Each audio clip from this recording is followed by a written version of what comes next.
தமிழ்நாடு அரசாங்கம் இந்த மக்களை எல்லாம் வெளியேற்றுவதற்கு ஒத்துழைக்கவில்லை என்று சொன்னால் மத்திய துணை ராணுவ படையை நீங்கள் பயன்படுத்தலாம் என்று சொல்லி அந்த உத்தரவிலே குறிப்பிடப்பட்டிருக்கிறது. உச்சநீதிமன்றத்தினுடைய இத்தகைய உத்தரவு என்பது உண்மையான கண்டனத்துக்குரியது. சாதாரண சிவிலியன்களுக்கு எதிராக துணை ராணுவ படையை பயன்படுத்தலாம் என்றெல்லாம் நீதிபதிகள் சொல்ல ஆரம்பித்தால் மக்களுக்கு எதிராக உச்சநீதிமன்றம் எந்த அளவுக்கு இருக்கிறது என்பதற்கு இது ஒரு சிறந்த எடுத்துக்காட்டு. ஆகவே அவற்றையெல்லாம் முதலமைச்சருடைய கவனத்துக்கு நாங்கள் கொண்டு வந்திருக்கிறோம். தமிழ்நாட்டை பொறுத்தவரை வன உரிமை சட்டம் 2006 முழுமையாக அமுல்படுத்தப்படாத ஒரு நிலைமை என்பது இருந்து கொண்டிருக்கிறது. இதுவரை தமிழ்நாடு முழுவதுமே ஒரு 35,000 குடும்பங்களுக்குத்தான் பட்டா என்பதே வழங்கப்பட்டிருக்கிறது. சட்டம் 20 வருஷம் ஆச்சு. 20 வருஷத்துல திமுக அதிமுக 2 கட்சிகளும் தான் ஆட்சி பொறுப்பில் இருந்திருக்கிறார்கள். 2 முதலமைச்சர்களிடத்திலேயும் நான் நேரடியாக பலமுறை வன உரிமை சட்ட அமலாக்க சம்பந்தமாக வற்புறுத்தி இருக்கிறேன். ஆனால் அது அந்த நேரத்திற்கு சில மலைகளில் பட்டா வழங்கப்பட்டதை தவிர இதனால் பயன்பெற வேண்டிய எல்லா குடும்பங்களுக்கும் அந்த பணி என்பது தமிழ்நாட்டில் நிறைவேறவில்லை. தேனி மாவட்டம் வருசநாடு, கடமலைக்குண்டு உள்ளிட்ட பகுதிகளில் மட்டும் 98 கிராமங்களிலிருந்து மக்களை வெளியேற்ற வேண்டும் என்று உச்சநீதிமன்றம் உத்தரவிட்டிருக்கிறது. ஆகவே ஒரு மிகப்பெரிய பதட்டம் தேனி மாவட்டம் முழுவதும் நிலவிக் கொண்டிருக்கிறது. ஆகவே இந்த பிரச்சனையில் தமிழ்நாடு அரசின் சார்பில் உச்சநீதிமன்றத்தில் மறு சீராய்வு மனு தாக்கல் செய்து இந்த தீர்ப்பை நிறுத்தி வைக்க வேண்டும்.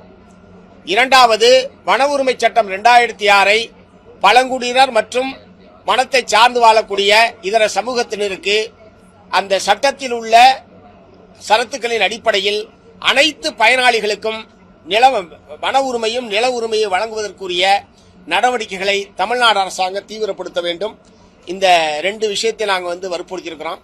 அதே மாதிரி இரண்டாவது, விருதுநகர் மாவட்டத்தில் இன்றைக்கும் பட்டியல் சாதி மக்கள் வாழக்கூடிய ஒரு கிராம பகுதிக்கு பறைச்சேரி என்று பெயர் வைக்கப்பட்டிருக்கிறது. நீண்ட காலமாக இந்த பறைச்சேரி என்கிற பெயரை நீக்க வேண்டும், வடக்கு அச்சம் தவிழ்த்தான் என்று அந்த பெயரை மாற்ற வேண்டும் என்று அந்த கிராம மக்கள் கடந்த 15 ஆண்டுகளுக்கு மேலாக போராடி வருகிறார்கள். நானே அந்த கிராமத்திற்கு நேரடியாக சென்று மக்களுடைய கருத்துக்களையும் கேட்டேன். மாவட்ட ஆட்சித்தலைவர் பரிந்துரை செய்கிறார் மாற்றலாம் என்று சொல்லி ஆர்டிஓ பரிந்துரை செய்திருக்கிறார். கிராம ஊராட்சி தீர்மானம் நிறைவேற்றி அனுப்பியிருக்கிறது.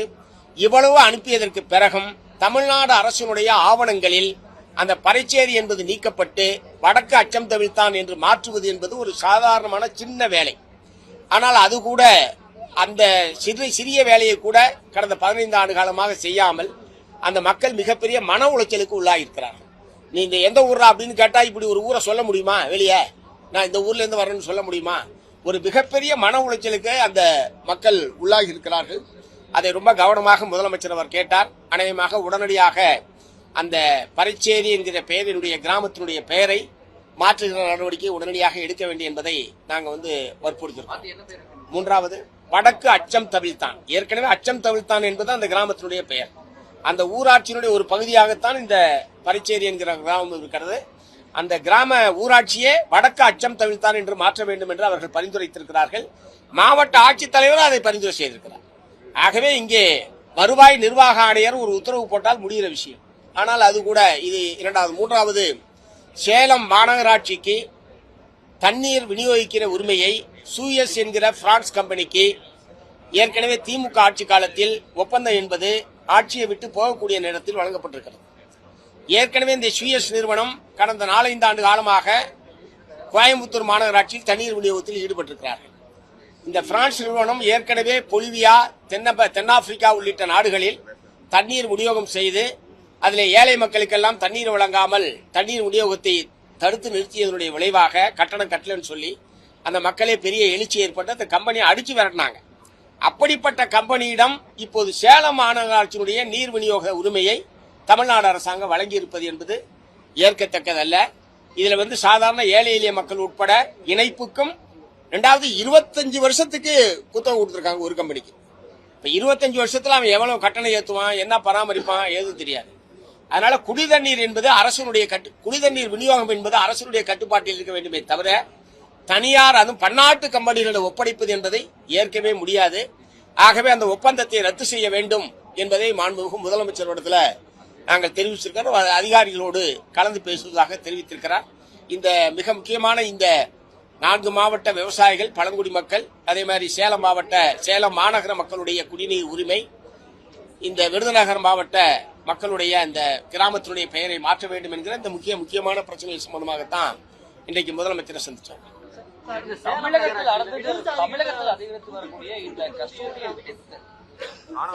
அதை சொல்லியிருக்கோம். அதாவது இப்ப நேற்று நாகர்கோயில் கிளை சிறைச்சாலையில் ஒரு மாற்றுத்திறனாளி கொடூரமான முறையில் தாக்கப்பட்டு சிறைக்குள்ளேயே மரணம் அடைந்திருக்கிறார், கொல்லப்பட்டிருக்கிறார். அதன் மீது நடவடிக்கை எடுக்க வேண்டும் என்பதை ஏற்கனவே நாங்கள் வற்புறுத்துறோம். நேற்றைய தினம் சிறை வார்டன்கள் 3 பேர் கைது செய்யப்பட்டிருக்கிறார்கள். இந்த வழக்கு என்பது கொலை வழக்காக மாற்றப்பட்டிருக்கிறது. உடனடியாக நடவடிக்கை எடுக்கப்பட்டிருப்பது நல்ல விஷயம். அதே நேரத்தில் இது போன்ற சம்பவங்கள் நடைபெறாமல் தடுப்பது என்பதுதான் அரசுக்கு நல்ல பெயரை பெற்றுத்தரும் என்பதை நாங்கள் முதலமைச்சர் சொல்லியிருக்கோம். அதே மாதிரி அந்த பாதிக்கப்பட்ட அந்த மாற்றுத்திறனாளியுடைய மனைவி படிச்சிருக்காங்க. அவங்களுடைய தகுதிக்கேற்ப ஒரு வேலை வாய்ப்பை வழங்க வேண்டும் என்பதையும் முதலமைச்சர் சொல்லியிருக்காங்க. ஆத்தூர் நகராட்சியில தூய்மை பணியாளர்கிட்ட 100 ரூபாய் பத்திரத்துல கையெழுத்து வாங்குறதாவும், பிஎஃப் எல்லாம் கேட்கக்கூடாது, நீங்க போராட்டம் பண்ணக்கூடாது, உரிமைகளை கேட்கக்கூடாதுன்னு அதுல அறிவுறுத்தல் சொல்றதாவும் ஒரு குற்றச்சாட்டுகள் வைக்கிறாங்க. இல்ல, தூய்மை பணியாளர்கள் ஒப்பந்ததாரரிடம் கிட்டத்தட்ட ஒரு அடிமை நிலையில் தான் வைக்கப்பட்டிருக்கிறார்கள். தமிழ்நாடு முழுவதுமே, ஆத்தூர்ல மட்டும் இல்ல, தமிழ்நாடு முழுவதுமே தூய்மை பணி என்பது ஒப்பந்தத்துக்கு விடப்பட்டிருக்கிறது. இந்த ஒப்பந்தம் ரத்து செய்யப்பட்டு தூய்மை பணியாளர்கள் அனைவருமே நிரந்தரம் செய்யப்பட வேண்டும் என்பது மார்க்சிஸ்ட் கம்யூனிஸ்ட் கட்சியுடைய கோரிக்கை. கடந்த காலத்திலும் அந்த கோரிக்கையை வற்புறுத்திருக்கிறோம். இப்பயும் நாங்கள் வற்புறுத்துறோம். அரசாங்கம் கொடுக்கக்கூடிய தீர்மானித்திருக்கிற ஒரு நாளைக்கு எவ்வளவு ஊதியம் என்று தீர்மானித்திருக்கிற அந்த ஊதியத்தை ஒப்பந்ததாரர்கள் தூய்மை பணியாளர்களுக்கு வழங்குவதில்லை. ஒரு மிகப்பெரிய உழைப்பு சுரண்டலும் ஊதியத்தை வெட்டுவது என்பதும் அந்த துறையிலே நடந்து கொண்டிருக்கிறது. அதுக்கு நிரந்தரமான தீர்வு என்பது அரசாங்கம் அவர்கள் அனைவரும் ஒப்பந்தத்தை ரத்து செய்து அனைத்து தூய்மை பணியாளர்களையும் பணி நிரந்தரம் செய்வதுதான் அதுக்கு நிரந்தரமான தீர்வா இருக்க முடியும். சார், இடதுசாரிகள் இணைந்து வர்ற லோக்கல் பாடி எலெக்ஷனை தனித்து போட்டியிடறதுக்கு அதிக வாய்ப்பு இருக்குன்னு மிஸ்டர் வீரபாண்டியன் அவர் சொல்லியிருக்காரு. அது உங்க கருத்து என்ன? இல்ல அவர் எங்க சொன்னார்னு தெரியல.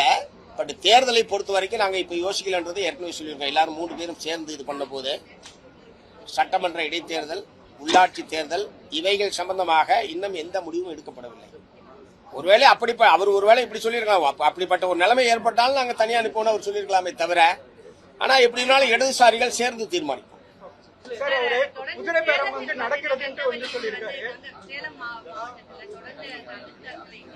பெரிய ஒரு போராட்டம் நடந்து கொண்டிருக்கிறது. இது குறித்து முதலமைச்சர் இரவு நேரத்தில் திறக்கலாமான்னு ஒரு அதிகாரி சொல்லியிருக்காங்க. இந்த மாதிரி ஒரு சூழ்நிலை சேலம் மாவட்டத்தில் அம்பேத்கருடைய சிலை அதாவது ஒரு இது கலவரம் மாதிரி ஒரு இதை விட அதுல முக்கியமான விஷயம், நீங்க சொல்றதை விட அதுல முக்கியமான விஷயம், பிற்படுத்தப்பட்ட சமுதாயத்தை சார்ந்த மக்களும் பட்டியல் சாதி மக்களும் சேர்ந்துதான் இந்த அம்பேத்கர் சிலையை அங்கு அமைப்பது என்று ஆரம்பத்தில் முடிவு செய்திருக்கிறார்கள். பிற்படுத்தப்பட்ட சமுதாயத்தை சேர்ந்த மக்கள் அதற்கு ஏராளமான நிதி உதவி செய்திருக்கிறார்கள். சிலை அமைக்கப்பட்ட போது அம்பேத்கர் கால் மேல் கால் போட்டுக் கொண்டு உட்கார்ந்திருக்கிறார் என்பதுதான் அது இருக்கிற பிரச்சனை. சிலையா கூட அம்பேத்கர் கால் மேல கால் போட்டுக்கிட்டு உட்காரக்கூடாது அப்படின்னா எந்த அளவுக்கு சாதிய பாகுபாடும் தீண்டாமை கொடுமையும் கோலோச்சு கொண்டிருக்கிறது என்பதற்கு இது ஒரு சிறந்த எடுத்துக்காட்டு. இந்த சாதிய ஆணவம், சாதிய மனப்போக்கு என்பதற்கு எதிராக தமிழக மக்கள் அணிதிரள வேண்டும். பிறப்போக்கும் எல்லா உயிருக்கும் என்று வள்ளுவர் சொன்னால் அதை போற்றுகிற நாம், ஆனா சிலையா கூட ஒருத்தர் கால் மேல கால் போட்டு ஒரு பட்டியல் சமூகத்தை சார்ந்தவர் உட்கார்ந்திருக்க கூடாது என்கிற அளவுக்கு கொடூரமான ஒரு நிகழ்வாக இருக்கிறது. நாங்கள் ஏற்கனவே வற்புறுத்தியிருக்கிறோம். அந்த சிலை மீண்டும் திறக்கப்பட வேண்டும். இல்ல அதுல கோர்ட்ல இருக்கு அந்த வழக்கு. ஏற்கனவே அந்த சிலை சம்பந்தமான வழக்கு நீதிமன்றத்தில் இருக்கிறது. இதுக்கு இடையில இது யார் நடந்ததுன்னு தெரியல. நீதிமன்றத்தில் வழக்கு நிலுவையில் இருக்கிற போது திறந்ததுதான் பிரச்சனைன்னு அவங்க சொல்றாங்க.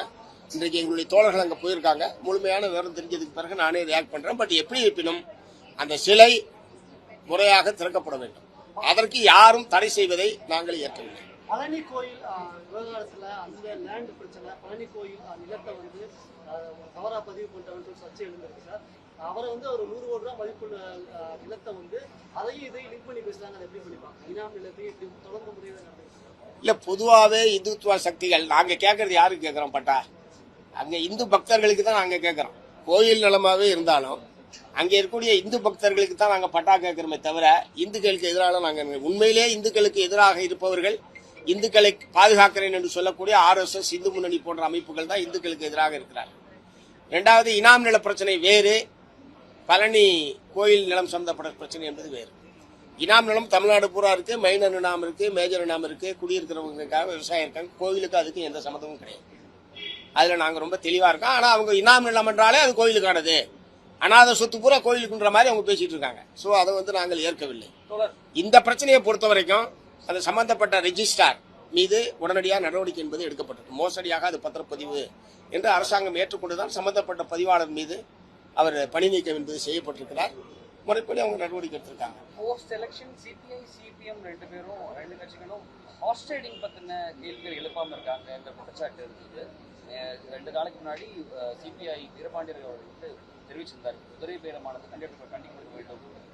சிபிஎம் நிலைப்பாடு என்ன? இல்ல, குதிரை பேரத்தில் யார் ஈடுபட்டாலும் கடுமையான கண்டனத்துக்குரிய ஒரு விஷயம். தானாக விரும்பி வந்து சேருவதற்கும் ஒரு ஆசை வார்த்தை கூறுவது அல்லது குறிப்பிட்ட தொகையை தருகிறோம் அதன் மூலமாக நீங்க வாங்கல் என்று சொல்வது எல்லாமே கண்டிக்கத்தக்க விஷயம். அது பொதுமக்கள்கிட்ட கோபம் வரணும் சார்.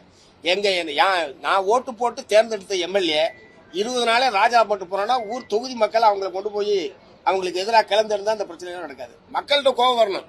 ஏன்னா மத்திய அதாவது யூனியன் கவர்மெண்ட்ல இதே மாதிரி அவங்க விரும்பி கட்சி மாறும் பொழுது சிபிஎம் சிபிஐ ரொம்ப தீவிரமா கண்டிச்சாங்க. தமிழகத்துல அந்த மாதிரி ஒரு கண்டிப்பு கண்டிக்கதான் செய்யறோம். 2வது இவங்க ராஜினாமா பண்ணிட்டு வராங்க. அதுக்கு வித்தியாசம். பிஜேபி எம்பி எம்எல்ஏக்கள் பதவியில இருந்து கொண்டே அப்படியே 2ஆக உடைப்பது, 3ஆக உடைப்பது, அப்படியே கொத்தா கொண்டு வந்து சேர்த்துக்கிறது, அதன் மூலமாக தங்களுடைய பலத்தை பெருக்கிக் கொள்வது என்கிற அணுகுமுறையை பிஜேபி மேற்கொள்வதும், இவர்கள் ராஜினாமா செய்துவிட்டு அதிமுகவில் இருக்கக்கூடிய உட்கட்சி பிரச்சனையும் அதோடு சேர்ந்து இருக்கிறது. இதையும் சமப்படுத்தக்கூடாது சார். பிஜேபி டோன் தான் இங்க இருக்க ரூலிங் பார்ட்டி பண்ணுதுன்னு சொல்றாங்க. அதாவது பிஜேபி எப்படி முக்கிய காங்கிரஸ் சொல்லிட்டு இருக்காங்க, அதே மாதிரி இங்க இருக்க சீனியர் லீடர் ஆதவர்ஜனாலாம் 90% ஏடிஎம்கே ஆளுங்க இங்க தான் இருக்காங்க, அவங்க தீர்த்து போன சக்தி எல்லாம் சொல்றாங்க. இது ஒரு ஜனநாயக போக்கான இது பாக்குறீங்களா? இல்ல, ஒவ்வொரு கட்சியை பற்றியும் ஒவ்வொரு கட்சிக்கும் ஒரு மதிப்பீடு இருக்கலாம், கருத்துக்கள் இருக்கலாம். இன்னொரு கட்சியை பத்தி சொன்னதுக்கு நான் கருத்து சொல்ல முடியாது. பட் எங்களை பொறுத்த வரைக்கும் குதிரை பேரம் என்பது முற்றிலும் தடுக்கப்பட வேண்டும். மக்கள் கேள்வி எழுப்பணும் எம்எல்ஏக்களுக்கு எதிராக. இப்ப என்ன அவசரம் உனக்கு? 20 நாள்ல ராஜினாமா பண்ற, 1 மாசம் ராஜினாமா பண்றேன்னு தொகுதி மக்கள் கேள்வி எழுப்ப ஆரம்பிச்சாவே கொஞ்சம் யோசிக்க அனுப்புவாங்க. யாரா இருந்தாலும் எல்லாரும் உள்ளடக்கம் தானே. எல்லாருமே திமுக சொந்தமால ஏற்கனவே சொல்லிட்டேன். நான் திரும்ப ஒவ்வொரு பட்டியலுமா சொல்லுவீங்க. யாராக இருந்தாலும்னா எல்லாம் தான். திமுக டிவிகே எல்லாத்தையும் தான் சொல்றேன். நாங்க ஒண்ணு ஆரம்பத்துல இருந்து அது எதிர்த்துட்டு இருக்கோம். இல்ல சார், நீங்க ஆரம்பத்துல கடுமையா எதிர்த்தீங்க. அதுக்கப்புறமா ministers M R Vijayabaskar, former minister M R Vijayabaskar, C Vijayabaskar resign பண்ணிட்டு அதுக்கப்புறமும் போய் சேர்றாங்க. அதிமுகவுடைய உட்கட்சி பிரச்சனையின் விளைவாக பலர் வெளியேறிக் கொண்டிருக்கிறார்கள். அது ஒரு யதார்த்தமான உண்மை. திரு எடப்பாடி அவர்களுடைய தலைமையை பிடிக்காமல் பலர் வெளியேறிக் கொண்டிருக்கிறார்கள். இவங்க எல்லாம் முழு நேரமா அரசியலே இருக்கக்கூடிய ஆட்கள். வேற எங்கேயாவது ஒரு இடத்துல போய் சேர்ந்தாங்கன்னா அவங்களுக்கு பொறுத்த அவங்க போய் அங்க சேர்றாங்க. பட் அதுல நீங்க சொல்ற மாதிரியான தன்மையில் அது இருந்தால் கண்டிக்கத்தக்கது. ஓகே, நன்றி.